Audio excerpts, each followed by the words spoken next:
Muy buenos días, querida audiencia. También muy buenos días, Rafael. Para mí un verdadero placer poder retomar los pensamientos de la semana pasada, el estudio de la palabra de Dios, en lo que tienen que ver con temas que consideramos vitales para nuestra salvación en medio de los eventos del fin, como son diversas. Muy buenos días, queridos hermanos de la audiencia. También buenos días, Rafael. Un verdadero placer estar de nuevo en comunicación y seguir compartiendo reflexiones, lecturas, estudios de la palabra de Dios con respecto a los eventos tan importantes que consideramos como son los eventos del fin y nuestra parte que nos toca como pueblo de Dios, para que seamos estemos muy anoticiados, muy sabedores y no ignorantes sobre estos temas. Asuntos que nos tienen que interesar para estos eventos finales tienen que ver, como dije la semana pasada, como usando la ilustración de una moneda que tiene dos caras. Una cara sería el sellamiento. Todos deberíamos, tenemos que aspirar a ser sellados, protegidos por Dios para lo que venga después. Todas las calamidades, las plagas, la furia de la imposición de la ley dominical, etcétera. El sellamiento por un lado, pero por el otro lado de la misma moneda, la otra cara es el zarandeo. Es decir, aquellos que sean zarandeados, pues ya estarán en las condiciones de ser sellados por Dios. Por lo tanto, ambos temas tienen que ir estudiados con la misma intensidad.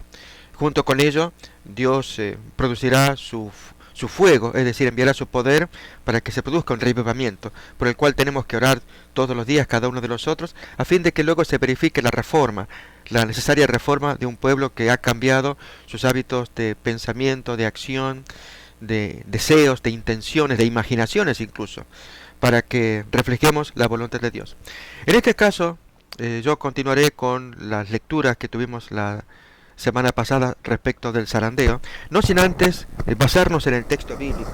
La palabra que solemos usar para zarandeo, yo más bien le aplico su bíblico sinónimo, es decir, uso más bien el texto bíblico que habla de ello, y es el que aparece en Apocalipsis, el capítulo 3, en el mensaje dirigido a la Odisea, y me refiero al vómito. Apocalipsis 3, desde el versículo 14-15 podemos leer, dice: yo conozco tus obras, que ni eres frío ni caliente. Ojalá fueses frío o caliente, pero por cuanto eres tibio y no frío ni caliente, te vomitaré de mi boca.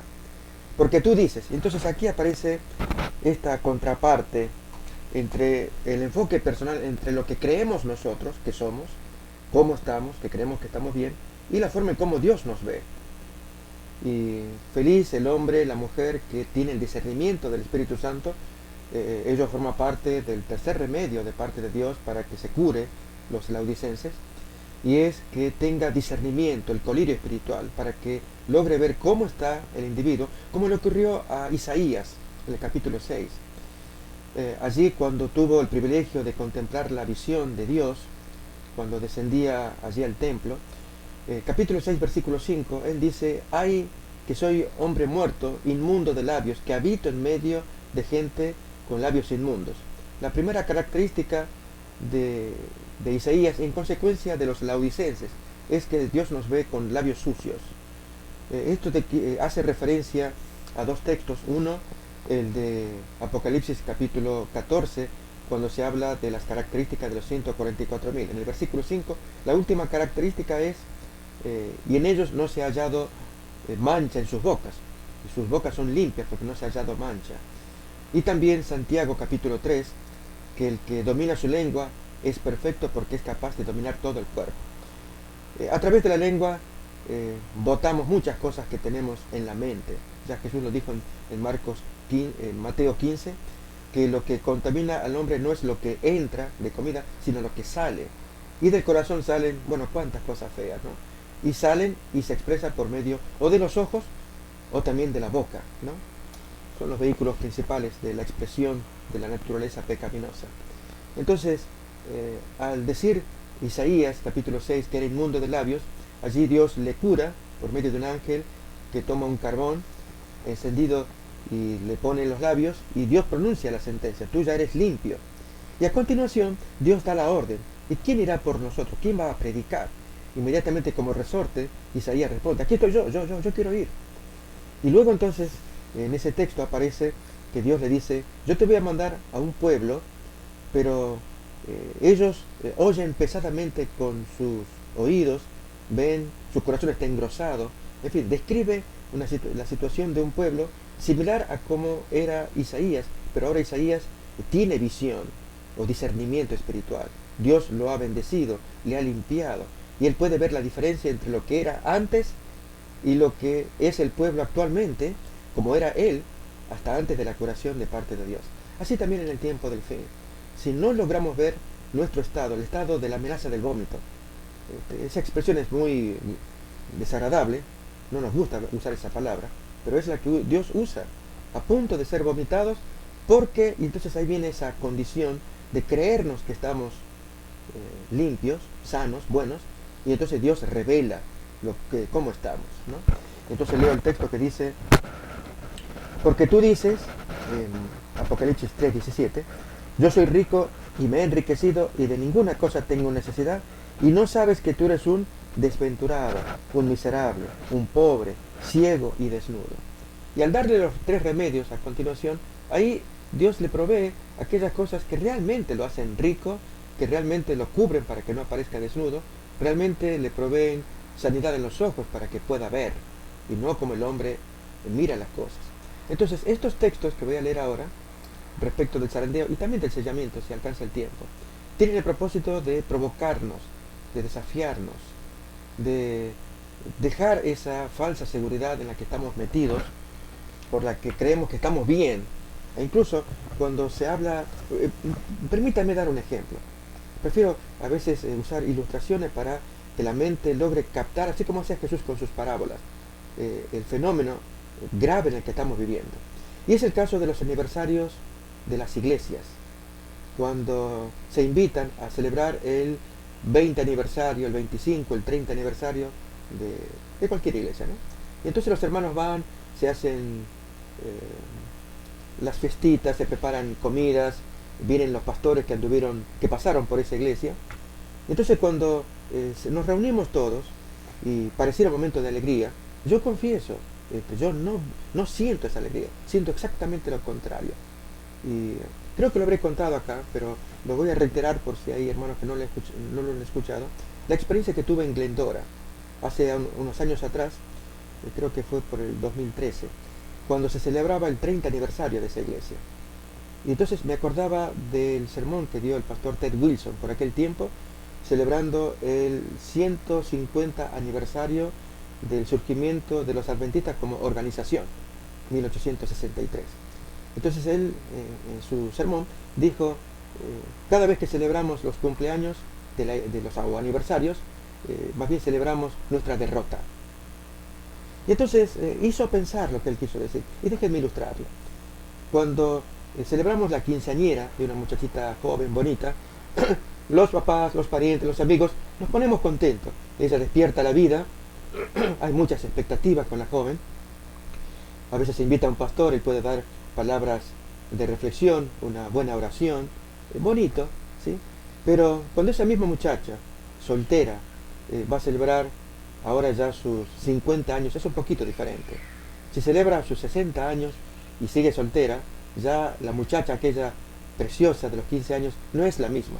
Ya la miramos avejentada, decrépita. ¿Qué sería si miramos a la misma señorita a sus 70 u 80 años? Ya la vemos encorvada, con todos los achaques de su edad. Y pregunto si estaríamos celebrando cumpleaños. O sea, celebrando el 15 aniversario es una cosa, celebrando el 80 aniversario es otra. ¿Sí? Con la iglesia pasa lo mismo. La iglesia, a medida que cumple años, se vuelve enclenque, decrépita, se vuelve vieja y por lo tanto con achaques. Y cuando hay hermanos que se quejan de por qué la iglesia, por qué los pastores, por qué los hermanos, etcétera, etcétera, ¿no? Y es cierto, se producen esas cosas en la iglesia, que si en algún lugar se llevan a cabo bailes, en otras partes recitales al modo mundano, etcétera. Y más vale no hablar porque uno se desanima de solamente escuchar. Y no con eso queremos negar el fenómeno, no, al contrario. Estoy diciendo que los achaques están de una vieja ahora, ya no una quinceañera, sino una vieja, si para el 2013 era el 150 aniversario, hoy sería el 156 aniversario del surgimiento como organización adventista, 1863, el movimiento 1844. Y vamos a estar celebrando. En verdad es una vergüenza estar celebrando cuando deberíamos estar llorando por la derrota de que no estamos en el cielo. Para eso se nos dan estos textos del zarandeo, para que cambiemos la actitud, que deseemos estar ya en el cielo de una vez, para que no codiciemos continuar en la tierra con las apetencias, los placeres, pasatiempos, dependiendo de cada cual donde vive, porque hay países del tercer mundo, del cuarto mundo, que viven en absoluta tristeza, violencia. Ellos no están celebrando nada, están deseando que sus hermanos mayores les ayuden con sus dineros para aliviarles sus tristezas. Pero en cambio, quienes tienen dinero, un buen pasar, se cumple el texto que estamos leyendo del mensaje de la Odisea. Yo soy rico, me he enriquecido, no tengo necesidad. Con cumplir, al ir el sábado a la iglesia, cantar algunos himnos, pagar el diezmo, yo ya pagué mis honorarios, mi cuota de inscripción y de miembro de la corporación, de la organización, etcétera. Hay gente que hasta cree eso. Yo pago mi diezmo, ya es mi afiliación, ya pagué mi compromiso. No, nada que ver. Entonces, estos temas, yo animo a que se levanten, que se agiten, para que se cumpla un texto también de Zacarías 12:10, cuando el Señor dice que Él va a derramar espíritu de gracia y de oración, para que lloren como quien llora mirando al primogénito, al unigénito. Cuando uno mira a Jesús, se debe producir en el corazón una angustia tal como la que el apóstol Pedro, dirigido por el Espíritu Santo en su sermón de Pentecostés, allí en Hechos 2, en el versículo 37, cuando se oye de la gente que están compungidos de corazón. Varones hermanos, ¿qué hacemos ahora? Porque Pedro les dice, ustedes son los asesinos del Cristo, aunque estaba todo previsto por Dios. Y entonces Pedro les responde, arrepiéntanse y bautícense para que reciban el Espíritu Santo. Entonces ese arrepentimiento individual primeramente, corporativo después, seguramente va a llegar. Es lo que estamos buscando. Entonces, estos textos que voy a compartir te ayudan en ese sentido, ¿no? Hay asuntos de Apocalipsis sumamente fascinantes. Los amigos que me han escuchado ya en las emisiones anteriores saben que yo llevo adelante la enseñanza del ángel de la piedra, basado en Apocalipsis 18, versículo 21 al 24, del cual digo que algo ha pasado con nuestra erudición adventista, que se lo ha descuidado, un tema que está en el texto bíblico y no se lo ha hurgado lo suficiente como para decir, e incluso hasta propondría, para contrariar la postura de Contreras. Contreras sostiene que representa un movimiento de gente que agita una amonestación muy severa contra Babilonia y un mensaje de calamidades severo que se lanza contra ella, allí en los textos del versículo 22 en adelante. Y entonces esto puede generar fanatismo, agitación de hermanos que cuando empiezan a entender esto, al estilo de Jonás. Jonás andaba por las calles de Nínive diciéndole el castigo que le venía a Nínive. Bien, en esa misma línea va este texto, al estilo también de los profetas de la antigüedad. Pensemos en los profetas menores, Amós, Joel, Nahum, cuando ellos eran tremendos predicadores y anunciaban a la gente las calamidades que estaban inminentes por caer. En el caso de Amós, Amasías, su enemigo, el sacerdote, no quería escuchar. Le consultó al rey del norte, Jeroboam, y entonces, como para sacárselo de encima, porque el texto dice, la tierra no puede soportar tus palabras. Así que, boyero, vete a tu tierra, vete allí, allí al sur donde pertenecía. Y Amós, como él dice, yo no soy profeta ni profesional en estas lides. Dios me tomó detrás del arado para decir estas cosas. Es lo que estamos necesitando. Que Dios tome gente humilde, gente consagrada, gente laica, que diga las cosas que hay que decir en este tiempo, inspirados por el Espíritu Santo, no por fanatismos, porque eso ahí se deja ver. Cuando abrimos la boca, ¿cuántas veces algunos abren la boca y revelan mal aliento? ¿Sí? No se lavaron los dientes por algún problema bucal o digestivo. Acá lo mismo, hay gente que abre la boca y se le nota su amargura, su resentimiento contra la organización, contra las doctrinas adventistas, contra las iglesias, etc. Dios no quiere eso, no necesita. El mensaje es tan poderoso el mensaje de la Odisea, ya por empezar nomás, es tan poderoso que solamente con entenderlo, discernirlo a la luz de la lupa que Dios nos dio, que es el espíritu de la profecía. Casualmente el texto que vamos a ver ahora tiene que ver con el rechazo al espíritu de la profecía, cuando el zarandeo o el vómito se produce porque no se soporta, al estilo de Amasías, capítulo 7 de Amós, no soporta los testimonios de amonestación de Amós. Amós era el predicador de aquel tiempo, y Amasías pues que va a reflejar la religión de aquellos días, pero que no acepta, se resiste y busca el apoyo, en este caso político, de Jeroboam, para unirse contra esta gente religiosa representada por Amós. Entonces esto ya lo estamos por ver en poco tiempo, la unión de Estado e Iglesia contra los inocentes, contra el pueblo de Dios. En aquel tiempo la gente apóstata como Amasías. Hoy lo mismo, que nadie se ofenda, que a veces amamos mucho. Yo recuerdo, estuve en una reunión de hermanos que tenían pensamientos libres. Yo quiero decir, para quienes me oyen, yo soy, hasta el momento, hijo de la organización, miembro de una iglesia de Pambel, así que no he recibido ninguna disciplina, sanción por mis ideas que yo expongo, tanto aquí en la radio como cuando en mis predicaciones aún salen en el aire vía satélite o en un canal de televisión aquí en Los Ángeles. Nadie de la organización me ha dicho nada todavía. Pero quiero decir esto, que cuando estuve en una reunión de esos hermanos libres que me invitaron ellos para presenciar, noté yo las críticas que se hacían, muy duras, desagradables, para mí eran desagradables, y una hermana que había sido invitada se sentía tan incómoda diciendo que qué duro es escuchar todas estas cosas de una organización a la cual yo amo y en la cual yo invierto dinero e incluso mis hijos van a universidades adventistas para estudiar y prepararse, en fin, como hombres profesionales adventistas, ¿no? Y la hermana estaba desanimada. Yo tuve que hablar con ella, aparte, para darle buen ánimo, porque por un lado las críticas, por el otro lado, hermanos tan enganchados que a veces no podemos soportar los testimonios. Y Dios quiere que tengamos estómago para aguantar las citas, los comentarios que nos dan los textos, porque de otro modo nos vomitan. Ese es el mensaje que doy yo.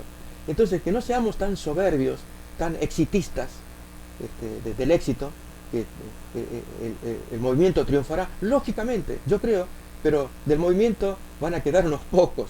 Ya lo dice Elena White en un texto que leíamos días atrás, aparece en Servicio Cristiano, que ella dice: declaro solemnemente a la iglesia que ni uno de cada 20 de los que están anotados en los libros está preparado para enfrentar los eventos finales.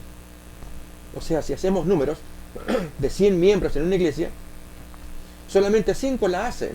¿Qué pasó con los otros 95?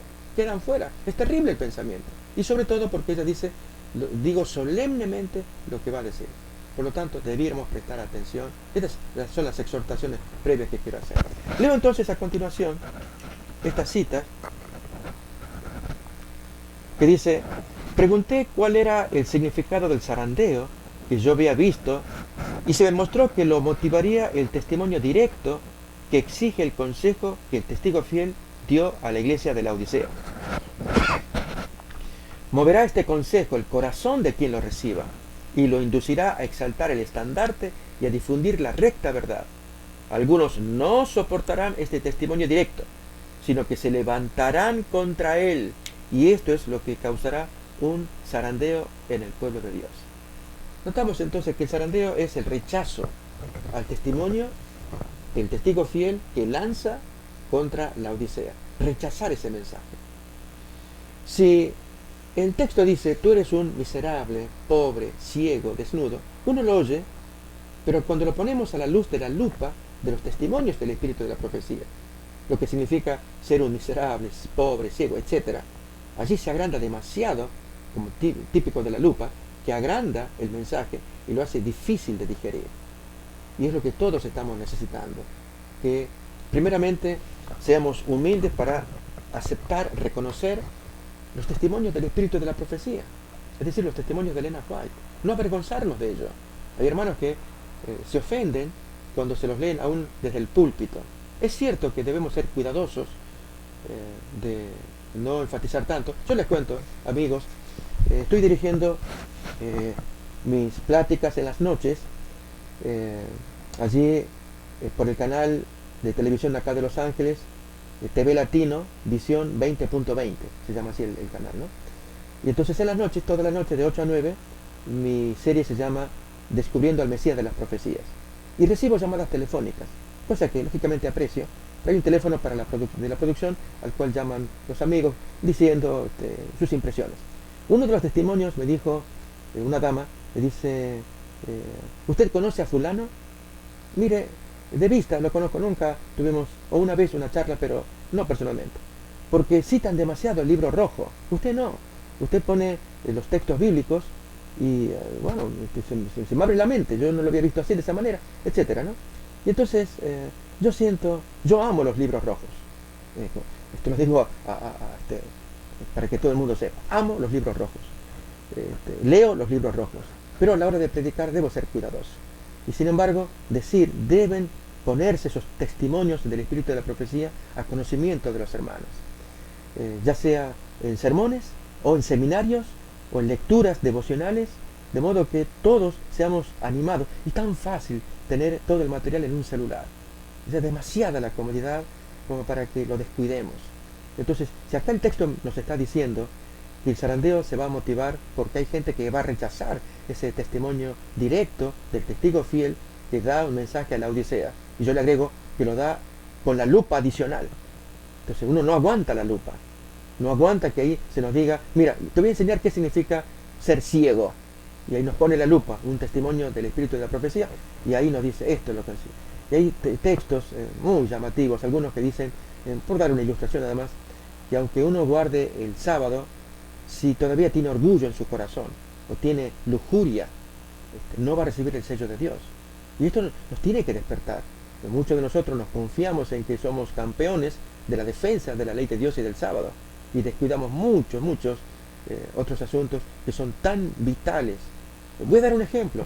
La interpretación que Jesús dio al sexto mandamiento, según Mateo capítulo 5, desde el versículo 20-21.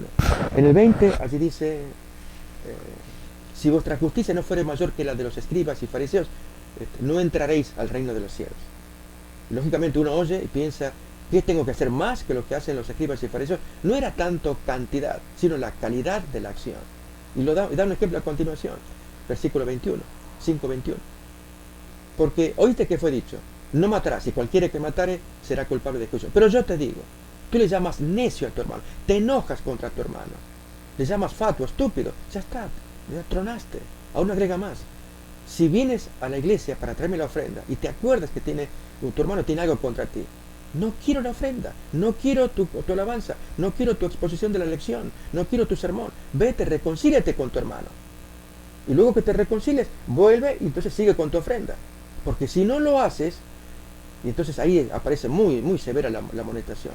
Si no lo arreglamos en el camino, él te va a entregar al alguacil, el alguacil al juez, y yo te digo, te aseguro que no sales de ahí ni por un céntimo, hasta que no pagues el último cuadrante, el último penny, ahí vas a estar. O sea, el castigo va a ser muy duro. Y esto lo olvidamos, el pueblo de Dios, cuando tenemos reyertas entre hermanos, conflictos no resueltos. Pero no obstante, vamos a la iglesia y allí alabamos, cantamos alabanzas, participamos de los servicios, el maestro que da la lección, el alumno que la oye, todos contentos, el sermón, tremendo sermón. Y sin embargo, los conflictos no resueltos entre hermanos. Es terrible. Realmente nos hace falta la voz de un Juan Bautista en estos días, pero que nos diga como con un palo en la cabeza, ¿qué nos está pasando? Entonces Dios va a despertar a su pueblo, a sus hijos, para que hagan esta obra de Amós en sus días, o Jonás allí en el medio extranjero, porque también es nuestra parte de nuestro mensaje, es predicar hacia afuera, no solamente predicarnos, amonestarnos nosotros para revivar y sanear nuestro movimiento, nuestra iglesia. También hay una misión afuera. Y entonces estos textos del zarandeo son tan oportunos para que tomemos en serio todas estas cosas. Acordémonos que Dios es tan amoroso como lo revela en Joel, que hasta Él dice que tienen que orar. Cuando Él ordena, la novia, el novio, a ver, déjense allí donde estaban, el sacerdote, véngase, proclame ayuno, oración, y digan los sacerdotes estas palabras. Y ahí les dice qué tienen que decir. Y luego la sentencia final, y yo perdonaré a esta tierra. Así que hasta eso, ¿qué más queremos? Que Dios nos dé todo y sin embargo seguimos dormidos. Por eso estos textos, tanto del zarandeo, que vamos a leer unos cuantos más, y como también del sellamiento, que debería ser una aspiración, de no caer en depresión, es decir, con el zarandeo, wow, yo me veo tan mal.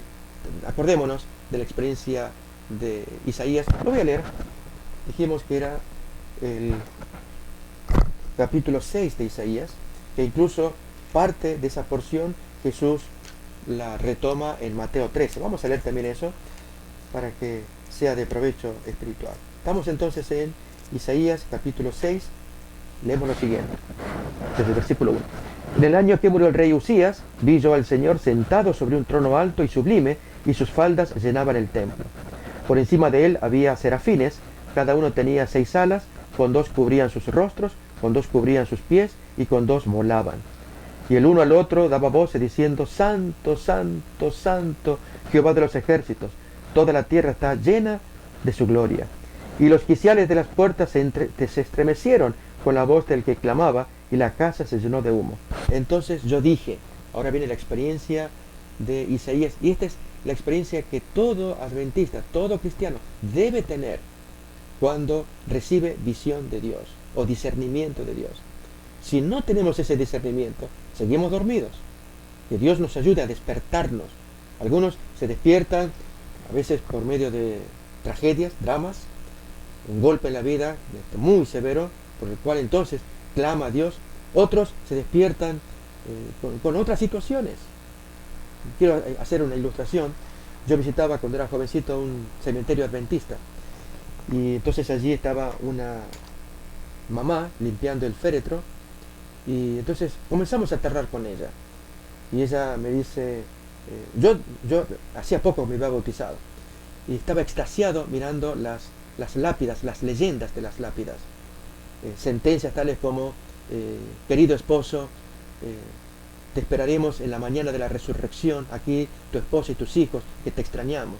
Y frases así que habían en diferentes lápidas, de expresiones de cariño que los deudos sobrevivientes ponían allí al difunto que ya los había dejado. Y en eso estaba la mamá limpiando uno de esos féretros. Yo me acerco y ella me charla. ¿Sabe lo que me pasó? Este es mi hijo amado. La experiencia que tuve con él. Él fue díscolo durante muchos años. Y voy a dar el nombre, si alguien lo conoce. Es la familia Talbot, del pastor Jorge Talbot. Su mamá allí me decía: mi hijo fue médico, le llamamos el gato, y mi esposo siempre le enseñó la palabra de Dios, le habló, y bueno, él fue díscolo, no lo quiso escuchar. Pero ya cuando ejerció medicina se fue, y en la distancia tuvo un encuentro con el Señor, y escribía o le hablaba a mi esposo: papá, pero tú nunca me enseñaste estas cosas, que es Jesús el que lava mi corazón. Él quedó impactado con Ezequiel capítulo 36, versículo 25. Limpiaré con agua vuestros corazones y daré un corazón limpio para que andéis en mis mandamientos. Y entonces allí el gato, este hombre, lo hacía todo por obras, pero ahora vio allí la justificación por la fe en el Antiguo Testamento. Estaba gozoso. Y el esposo le decía a la señora: claro que yo le enseñé a mi hijo, pero él no se acuerda, pero lo aprendió de otros labios.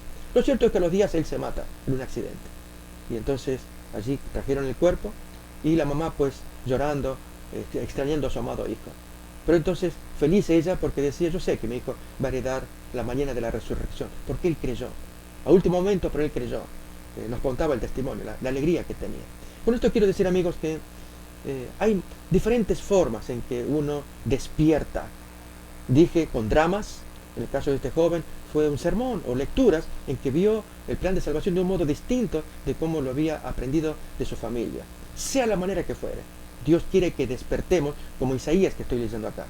Isaías despierta porque él ve visión, y los quiciales que se estremecen, la voz del que habla, los serafines que vuelan, las faldas de Dios cubriendo el templo. Él está asustado, al punto que en las palabras que él dice a continuación revela lo que hay en su alma, el temor que tiene. Cuando dice, versículo 5, 6:5 de Isaías: ay de mí, que soy muerto, porque siendo hombre inmundo de labios, y habitando en medio de pueblo que tiene labios inmundos, han visto mis ojos al Rey, Jehová de los ejércitos.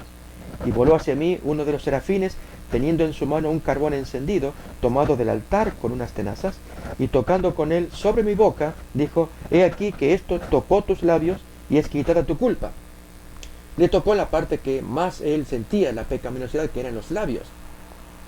Y recordemos que a ello apunta la característica de los 144.000 en Apocalipsis 14:5. Y en ellos no se halló mancha, porque son sin mancha en sus labios. Y entonces dice, y voló hacia mí uno de los serafines, teniendo en su mano un carbón encendido, y tocando con él sobre mi boca, dijo, he aquí, esto tocó tus labios, y es quitada tu culpa, y limpio tu pecado. Ahora está limpio, Isaías. Y entonces Dios va a provocar. Siguiente versículo. Después oí la voz del Señor que decía, ¿a quién enviaré? ¿Y quién irá por nosotros? ¿Quién va a ir a predicar? Y responde como resorte Isaías, heme aquí, envíame a mí, aquí estoy. Y Dios le dice, anda y di a este pueblo, oíd bien y no entendáis, ved por cierto, mas no comprendáis, engruesa el corazón de este pueblo, etc. Ese texto se hizo conocido en el Nuevo Testamento por la forma en cómo Jesús lo explica, muy similar, es idéntico, no similar, es idéntico. Pero lo voy a leer acá del texto de Mateo 13.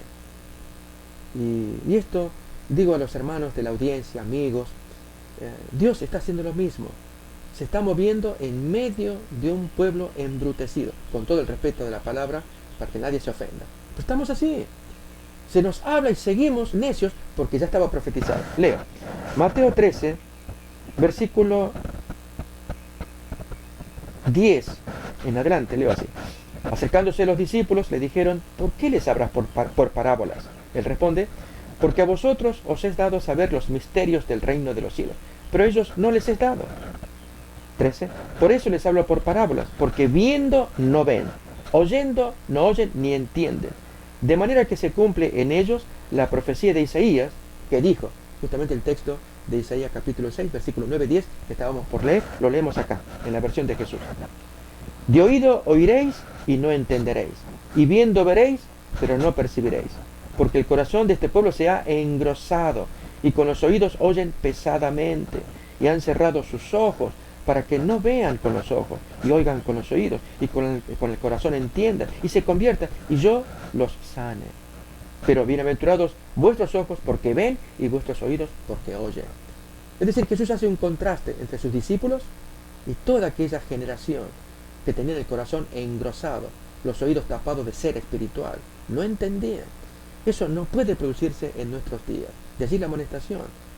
Toda exhortación que se nos dé, toda lectura que se nos traiga, en lugar de decir, wow, qué bueno hubiera sido que escuchara esto mi primo, mi pariente. No hablemos así. Dios quiere salvar al primo y al pariente, a todos. Pero si estamos nosotros escuchando, esa es nuestra misión. Lo has escuchado tú, acéptalo tú. Dios te lo manda a ti. Ya llegará el turno para el primo y el otro pariente también. Dios sabe y Él hará todo lo que sea necesario para que todos se salven, todos escuchen. Aunque el texto dice, muchos son los llamados, pocos escogen. Se nos está llamando a todos. Pero ¿quiénes son los que eligen, los que deciden? Entonces, estos textos del zarandeo, yo les digo, animo a todos los que sea prácticamente el pan de nuestros días. Voy a seguir leyendo todavía unos pensamientos más para que nos sintamos exhortados también. Toda la prudencia del mundo. Mensajes Selectos, tomo 3, página 439. El anterior estaba en Primeros Escritos, página 269 en adelante. Este ahora, Mensajes Selectos, tomo 3, página 439. Toda la prudencia del mundo no puede salvarnos de un zarandeo terrible, y todos los esfuerzos hechos ante las altas autoridades no nos librará del azote de Dios, sencillamente porque el pecado es acariciado. Hay pecado, no hay forma de negociar con Dios. Esto es algo que debiéramos siempre tenerlo presente. Yo recuerdo, voy a contar esta ilustración para graficar, para afirmar la verdad. Cuando en Argentina, mi país, hubo un tiempo en que los militares se levantaron contra el gobierno democrático del presidente Menem de aquel tiempo. Algo de 1997, quizás, no por ese tiempo habrá sido. Y el levantamiento militar se debió a un problema interno del ejército, de los militares. No que tenían problemas con la democracia, con los civiles. y era que no querían al máximo representante de ellos, al jefe de ellos, que los representara. Y entonces varios militares de alto rango se levantaron en sedición. Y entonces hubo tropas que se sumaron, y diferentes partes sumándose contra el gobierno democrático, pero con la sola pretensión de que quitaran a ese jefe máximo de los militares. A lo que el presidente dijo, yo les estoy escuchando lo que ustedes dicen, pero no voy a aceptar ninguna propuesta de ustedes en tanto estén en la ilegalidad. Depongan las armas, ríndanse. Esa gente no se quería rendir porque decía, no nos vamos a rendir hasta que el presidente ordene el reemplazo de ese jefe máximo del ejército. No lo querían. Y entonces el presidente dijo, yo no negocio con los delincuentes, con los ilegales. Pónganse en el nivel de la legalidad y entonces en la mesa allí vamos a charlar. Ese fue el razonamiento que dio el presidente. Y ese razonamiento de Dios también. Él no puede razonar con un pecador. Depón tu actitud, deja tu pecado. Es que no puedo, que me gusta, no. Déjenme contar, mis amigos, fue hace un tiempo atrás, era viernes de noche, sábado, algo así como 1 o 2 de la mañana, suena mi teléfono. A veces quisiera dejarlo apagado, pero también sé que puede haber emergencias. Y efectivamente era una hermana de cierto lugar. Con la diferencia horaria, había diferencia entre la hora de ella y la mía. Entonces ella me habla, dice, oh pastor, qué bueno que pueda comunicarme con usted. Somos contactos en Facebook. Y me dice, porque quisiera que usted ore por mi hija. Sí, hermana. Y entonces me cuenta el problema. La muchacha, en su etapa de adolescencia, en su despertar sexual, está siendo atraída por lesbianas. Y la mamá asustada. Lógicamente, como buena mamá, pidiendo oraciones y luchas contra eso. Pero le pregunté, hermana, usted me está llamando a esta hora, ¿de dónde me llama? Entonces me dice, oh pastor, ya dentro de poco salgo de mi trabajo. ¿De su trabajo? Ahora, sábado, 1 o 2 de la mañana, según mi hora. La hora de ella era un poquito distinta. Sí, pastor, yo tengo que trabajar y ya salgo. Pero, hermana, ¿usted cómo está trabajando el sábado? Oh, pastor, mis problemas, mi marido que me dejó, etcétera, etcétera, situaciones. Y dije, hermana, no, yo le voy a citar un texto. En Proverbios 28:9, Dios es muy claro cuando dice, aquel que aparta su oído para no escuchar la ley, su oración es abominable. Si uno no quiere escuchar la ley de Dios, no quiere aceptar los mandamientos de Dios, si no quiere ponerse en el terreno de la legalidad, acordémonos de aquella rebelión de estos militares de Argentina, y uno en la rebelión exige derechos, beneficios, ventajas, etc. El presidente fue claro, depongan su actitud rebelde, vuélvanse leales a la democracia, y entonces vamos a conversar. Acá lo mismo, depongan la rebelión, no violen el mandamiento abiertamente, como lo están haciendo. Y entonces me presentan las oraciones, y yo voy a escuchar. Y la hermana pues no quería soltar, no podía soltar según ella, su trabajo en sábado, un trabajo secular. Entonces, que esto nos ayude como ilustración a entender que si realmente queremos bendición de Dios, tenemos que ser conscientes de que hay que deponer la actitud pecaminosa que algunos podemos tener. Cuando retenemos algún pecado acariciado, conocido, que lo practicamos, no lo soltamos. Déjenme que cuente otra ilustración, porque considero que estas son cosas muy importantes. A veces podemos leer cita tras cita, y sin embargo, ciertas historias nos tienen que pegar fuerte. Esto pasó en otro estado. Yo estaba de visita en otro estado, dando mi semana de evangelismo, y el pastor amigo allí me cuenta una historia. Me dice, hay cosas raras que se producen entre los hermanos. Y fue el caso de un hermano instructor bíblico, un hermano nicaragüense. Y este hermano, pues, buen trabajador, tenía su familia allí todavía en su país, no las podía traer. Y entonces él andaba solo, pero daba sus estudios bíblicos. Y llamó a su pastor. Pastor, ya tengo la catecúmena lista para que la pueda bautizar. Ok, hermano, bien, muchas gracias. Ahí voy para allá. Y entonces llegan al día acordado y se encuentran los tres. La hermana, que ya se preparaba para el estudio, para el bautismo propiamente, ya tenía todos los estudios de su instructor nicaragüense. Y el pastor. Entonces el pastor le hace las preguntas Dice, buen conocimiento, muy bueno. Hermano, usted escoja qué fecha le gustaría bautizarse. Entre esta fecha y la otra. Y la hermana escoge una de las dos fechas. Cuando el pastor le está tomando ya la ficha bautismal, allí sale algo raro de parte del instructor. Una expresión que nos hacía sonreír por el acento nicaragüense, ¿no? Yo tengo mi acento argentino, todos tenemos nuestro acento del lugar, eso no es problema. Pero la frase que dijo, el instructor le decía al pastor, no me la quitéis, no me la quitéis. Y el pastor no entendía. Hermano, ¿qué me está diciendo? No me la quitéis. O sea, no me la quites. ¿Qué me está diciendo, hermano, usted? Y él se ponía a llorar, el hermano, el instructor. Entonces el pastor le dijo esta frase. Hermano, o sea, lo que usted me está diciendo es que usted me está entregando el alma y se queda con la carne. Eso es lo que usted me está diciendo. Usted me entrega el espíritu y usted se queda con la carne, ¿verdad? Claro, era que el instructor fornicaba con la instructora, pero ya era el tiempo de bautizarse y el hombre quería seguir reteniendo su pecado. ¿Entendemos? Este es un gran problema que tenemos como pueblo de Dios cuando practicamos pecados acariciados, ocultos, de diferente naturaleza. Algunos sexuales son quizás uno de los más graves y más comunes. Otros tienen que ver con otra índole. En una ocasión en un lugar se produjo algo muy desagradable. Yo estuve presente cuando la cámara cachó, decimos, agarró al principal anciano, un hombre pudiente, tenía buen dinero ese señor, sustrayendo cosas del supermercado. La cámara filmó. Y entonces, cuando se investigó quién era, los del negocio vinieron a la iglesia diciendo, ubicamos a este señor como uno de los miembros de ustedes. Entonces hablan con el pastor miró la filmación y reconoció allí al anciano. Miren lo que el señor está haciendo, está sustrayendo cosas, pone allí en sus pertenencias, en sus ropas, pero luego pasa por la caja y no paga. Está robando el señor. Y el pastor quedó muy extrañado. ¿Cómo puede ser posible? Si es un hombre que tiene dinero. Era el principal anciano, un hombre muy pudiente.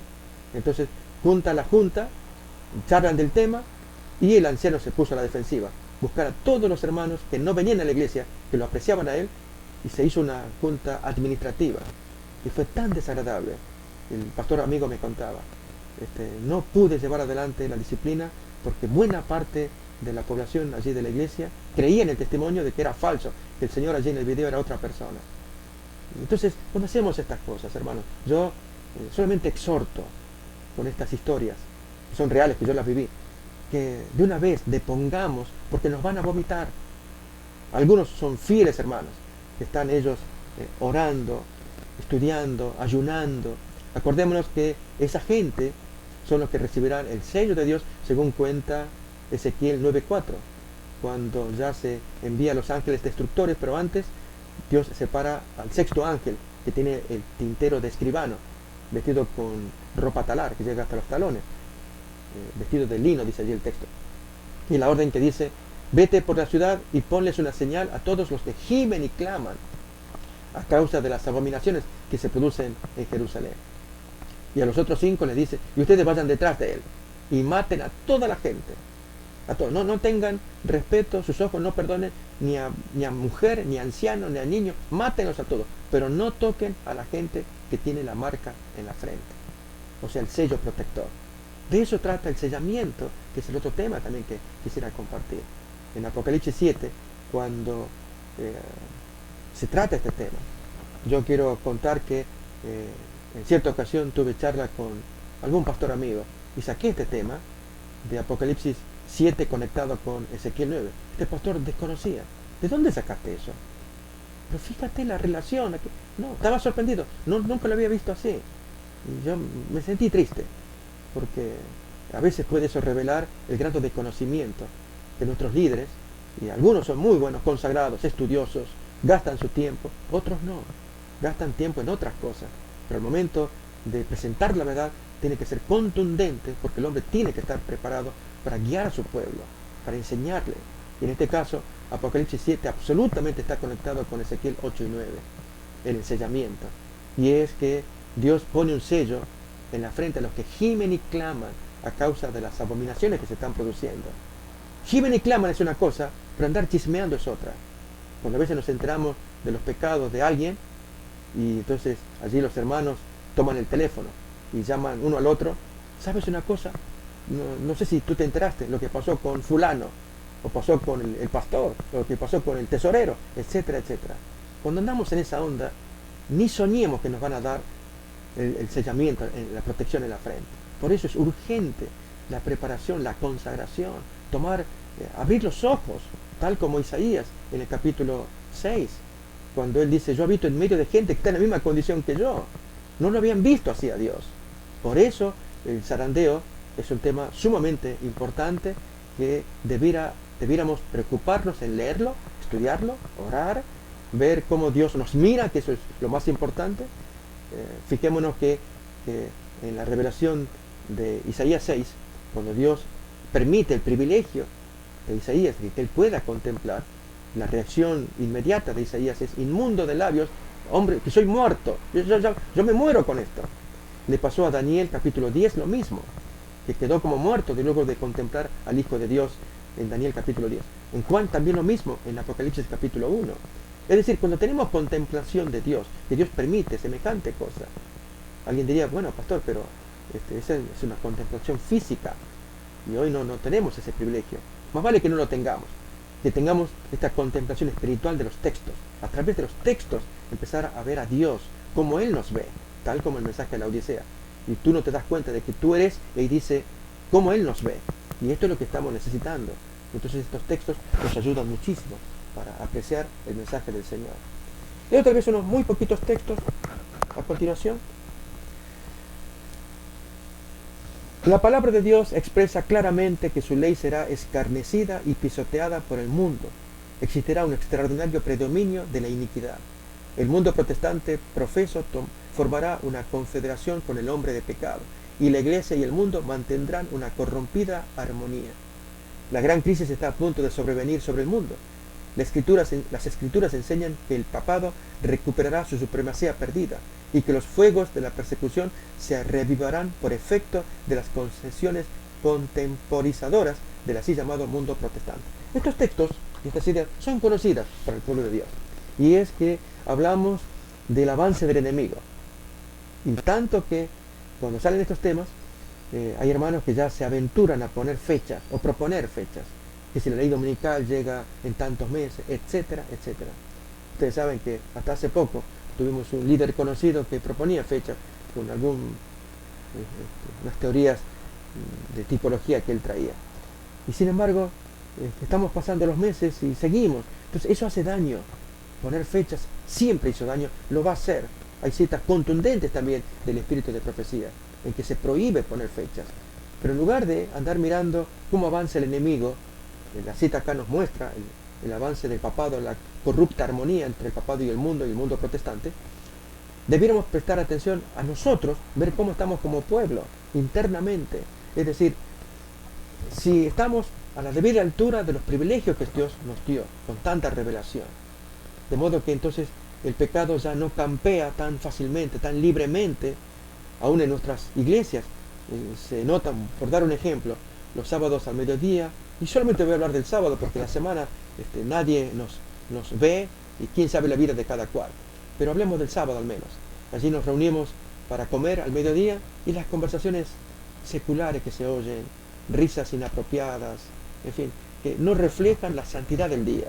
De modo que debiéramos estar recogidos, conversando de cosas que iluminen, que inspiren, que nos reaviven. Y lo mismo también cuando hay conversaciones durante todo el día del sábado, ya en los servicios de la mañana o aún en la tarde, que no reflejan la santidad que Dios pretende que tengamos para ese día.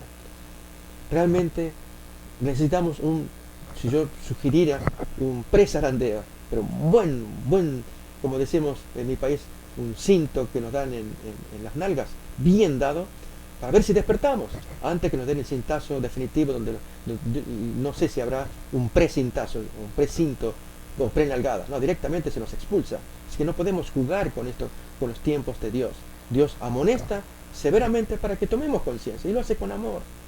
Enhorabuena de aquellos hermanos que despiertan, que exhortan a sus compañeros, diciendo: hermano, vamos a tener momentos de vigilia, de ayuno, de oración, nos reunimos en tal parte, te invitamos, ven, no, estoy cansado, vente, vente, vamos.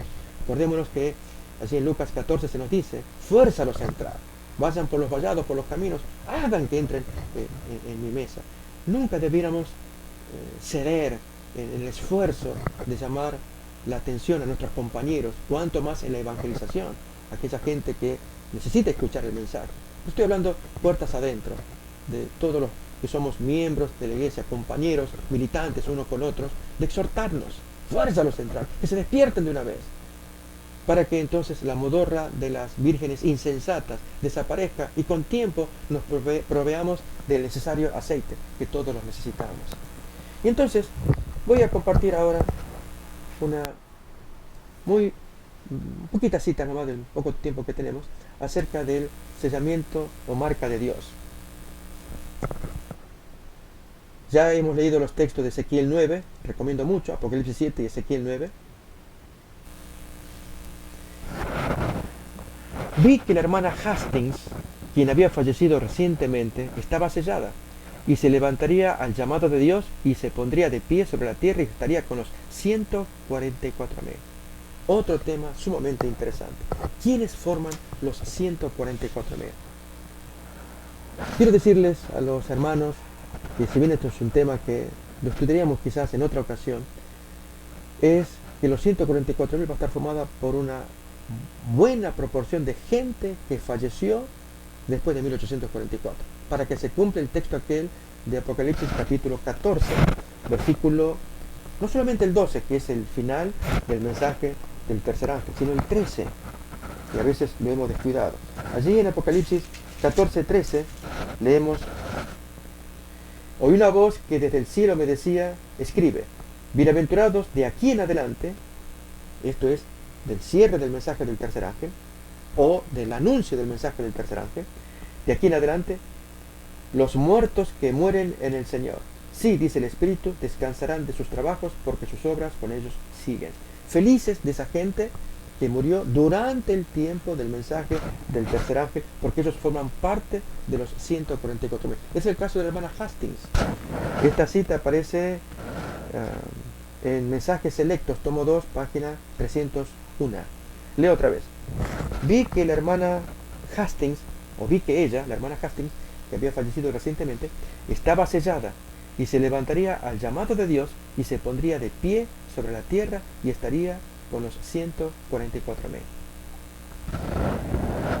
Viven en nuestra tierra, allá por 1899, escribió la hermana Juana, hombres que han pasado la edad de 90 años. Los resultados naturales de la edad avanzada se advierten en su debilidad, pero creen en Dios y Dios los ama.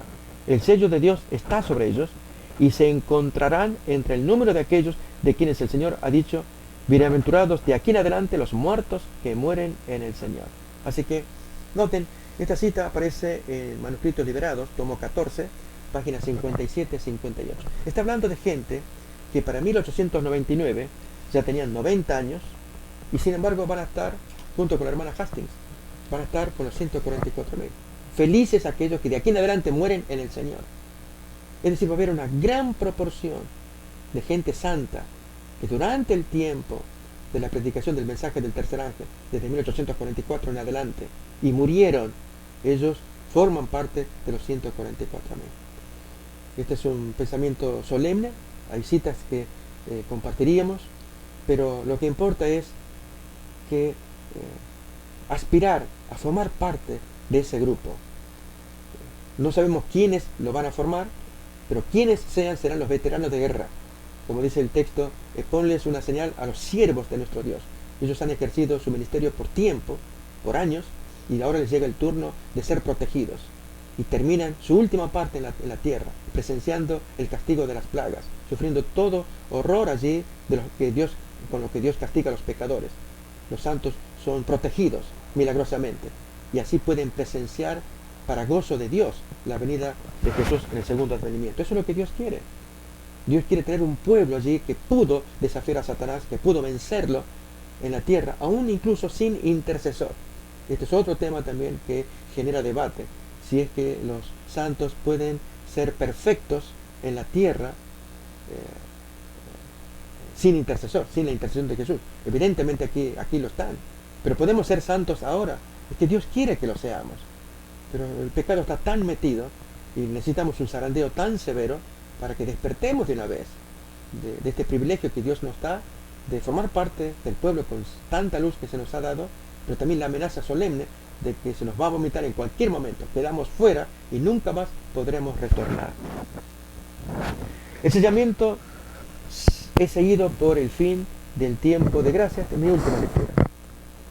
Cuando termine el mensaje del tercer ángel, la misericordia divina no intercederá más por los habitantes culpables de la tierra.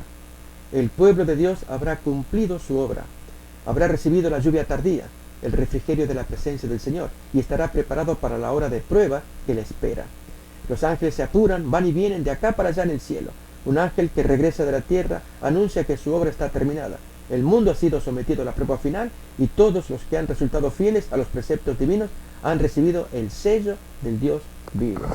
Es decir, hasta el último santo que ha sido conquistado de Babilonia. Salid de ella, pueblo mío, y van saliendo, rescatados. Aquellos obreros de la 11ª hora, decimos también. A último momento, entran y se les pone el sello protector, para que entonces se cumpla lo que el texto dice del ángel que va al cielo y el texto de Apocalipsis, la sentencia final, el que es justo sea justo todavía, y el que es santo sea santo todavía. Pero el pecador, si quiere seguir pecando, que se siga revolcando, ya no hay más solución. La forma en cómo lo traduce la Biblia de Jerusalén es muy bonita. Y así animo yo a todos mis hermanos que nos exhortemos mutuamente. Lo que he traído acá son pequeñas citas, pero más el propósito que me anima es, como pastor, exhortar a las ovejas, exhortar a los hermanos. Hermanos, despertemos, preparémonos. Jesús viene pronto. Conozcamos las citas, leámoslas, las dos de la misma moneda. Zarandeo por un lado, sellamiento por el otro. Y Dios preservará a su pueblo para que heredemos la tierra prometida.